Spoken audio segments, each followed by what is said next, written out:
de profesores, pero que no es la que tiene. Segundo, creo que el claustro de docentes auxiliares, que es el que motoriza día a día, tiene que tener una representación formal en el Consejo Directivo. Creo que el claustro no docente no pueden ser ciudadanos de segundo, creo que tienen que tener voz y voto en el Consejo Directivo. En otras universidades lo tienen, en la UBA no la tienen. Y yo, en función de bajar quizás un poco lo que es la representación del cuerpo de profesores, daría lugar, y el cuerpo de graduados, que muchas veces tiene que ver con intereses que no son en absoluto académicos, con lo que sucede, como lo que sucede en nuestra facultad. Yo, a expensas de la representación del cuerpo de profesores y del cuerpo de graduados, yo creo que ameritaría una mayor representatividad del movimiento estudiantil, que creo que no hay ninguna seguridad. Potencialmente es un motor de cambio.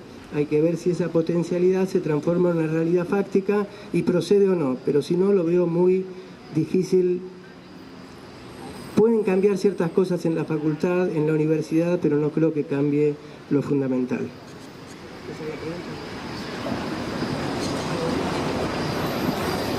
No, yo simplemente coincido con lo que dice Jorge. Me gustaría hacer hincapié en que creo que una posibilidad de democratizar la representación y que está a medio camino y que no ha sido implementada es el tema de darle una representación importante. Jorge lo mencionaba, quiero hacer énfasis en eso, en los auxiliares docentes. Los auxiliares docentes son los ayudantes de segunda o de primera o los jefes de trabajos prácticos. Realmente manejan las cátedras todos los días y su voz como tal no es escuchada, es decir, no hay ninguna representación puntualmente de auxiliares docentes. Un auxiliar docente eventualmente puede estar representado en el claustro de estudiantes, pero en su rol de estudiante, no en su rol de docente. Y lo mismo puede suceder con los graduados. Eventualmente un graduado puede ser jefe de trabajos prácticos o ayudante de primera, pero se supone que está representando a los graduados.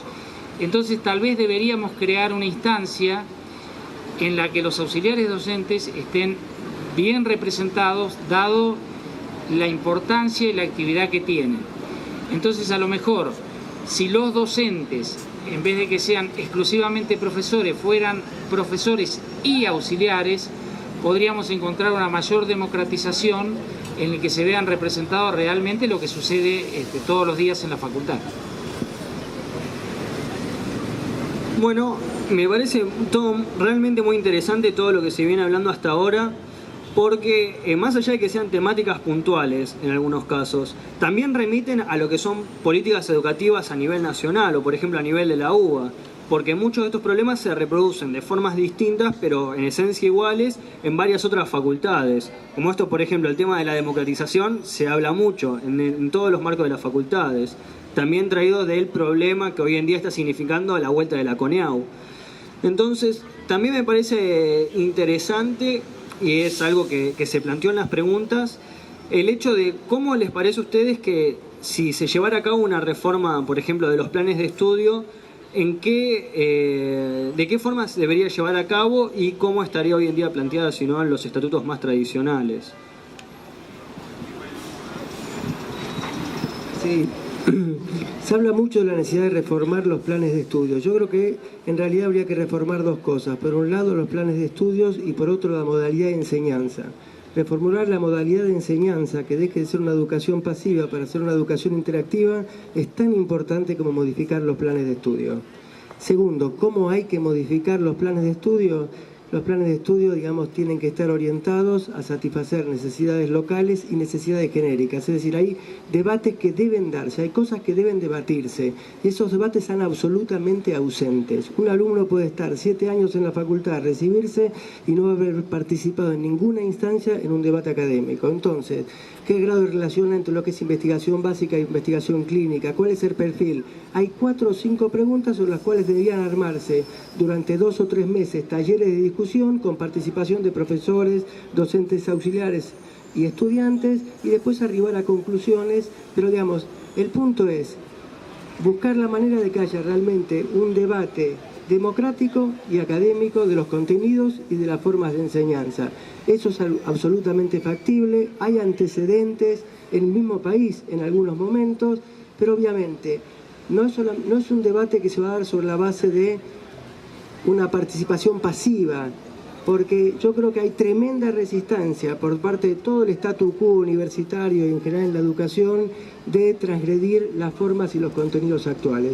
Creo que es factible, creo que no es particularmente difícil, hay que tener voluntad para hacerlo y hay que tener voluntad para enfrentarse a todas las trabas que van a intentar plantear en el medio.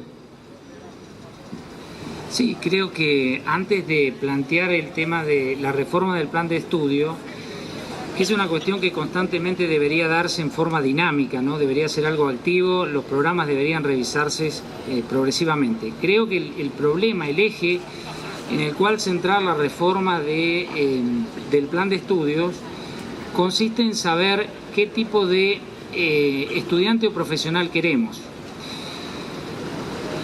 ¿Cuál es el rol de la universidad? ¿Qué va a ser la universidad?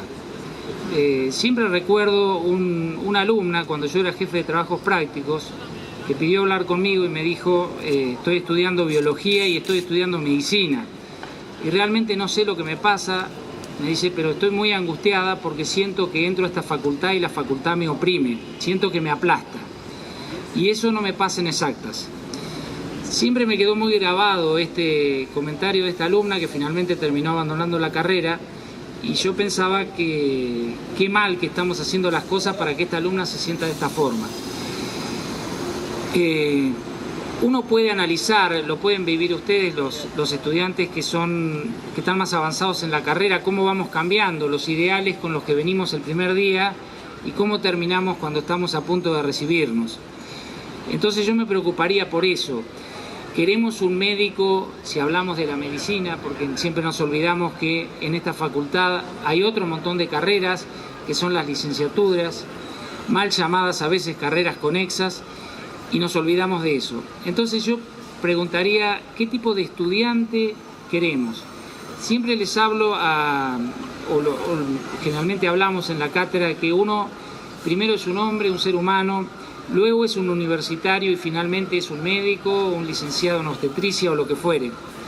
Entonces, si uno tiene en mente esas categorías, la categoría de que primero es un ser humano, en segundo lugar es un universitario y en tercer lugar es un profesional de la carrera que estudió, creo que ahí están ordenados los valores que nos permiten tener la sensibilidad social que deberíamos tener como seres humanos, tener la cabeza abierta, ser críticos y plantear todos los temas y cuestionarlos permanentemente, y eso nos ubica como universitarios.